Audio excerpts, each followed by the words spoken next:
Om Shiva Tiruchitrambalam. Guruve Sharanam. Om Namah Nirguna Swarupaya Nityananda Karine Atmananda Druptaya Sri Rajaguru Devaya Namo Namah. Can we really understand Rajaguru? Honestly, as a normal human being, we cannot understand a true Guru like Sri Rajaguru. When Rajaguru is happy, he treats you like his own child with so much of love that only those who experienced it will only understand. But at the same time, though you have done a good service, you think you have done the good service, he scolds you. He just gets angry like Durvasa Muni. Why so? Even I have questioned myself several times. At that time, my knowledge was limited, my perspective was wrong, and my actions were based on my own ego. Then Gurudeva changed my perspective.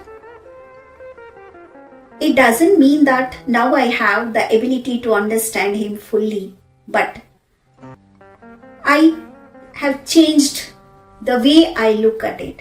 I still pray that he gives me the grace and knowledge to understand his every word, every smile, every move, every action and every reaction.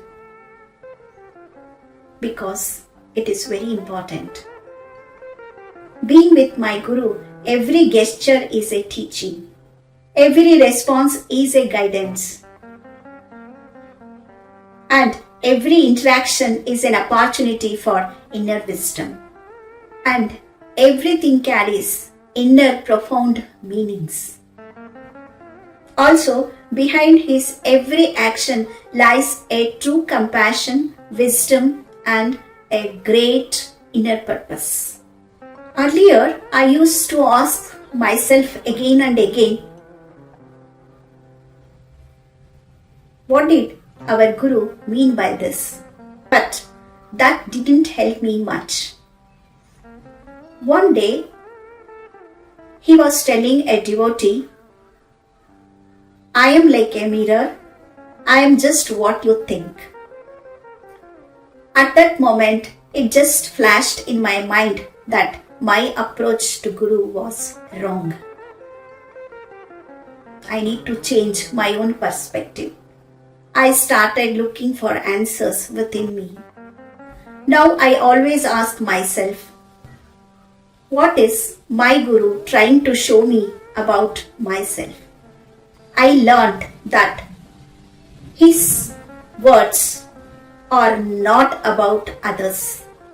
It is about our own ego, attachments, fears, desires, and ignorance. This change in perspective started to change a lot of things in me. Yad Bhavam Tad Bhavati. At first, this looks like a simple statement, but it has a deeper meaning. Rajaguru reflects our own bhava. With what bhava or what emotion you approach him, he responds with the same bhava, same emotion. So, Guru is like a mirror. He shows us to ourselves. If we approach him with devotion, we experience grace. If we approach him with sincerity, we receive wisdom. If we approach him with our own ego, then that ego is reflected back to us. So, his words, actions, and responses are often related to us and not about others. As our attitude, faith, and inner state, so becomes our experience of our Guru.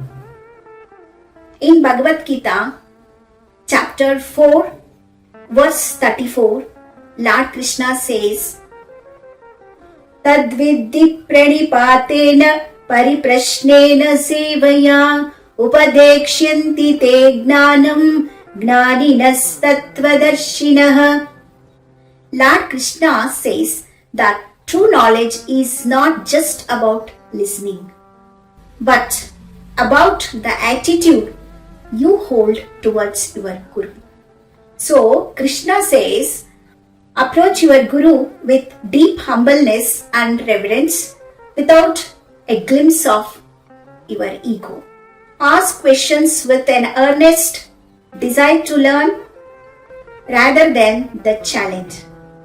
Krishna also says, serve the Guru selflessly, which bridges the bond of trust and opens the heart to receive his wisdom. The clearer the mirror of our heart becomes, the more clearly we begin to perceive our Guru's true nature. I thought of him as Shiva in Velliyangiri Hills.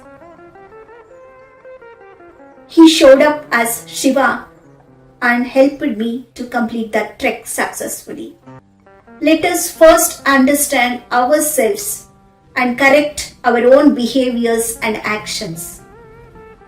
Then his grace and knowledge flows like ocean towards us. He himself is like a Karuna Samudra, and I am sure he will lead us in the right path with the right knowledge. Om Shiva Tiruchitrambalam, Guruve Sharanam, Namah Shivaya, Namah Shivaya, Namah Shivaya.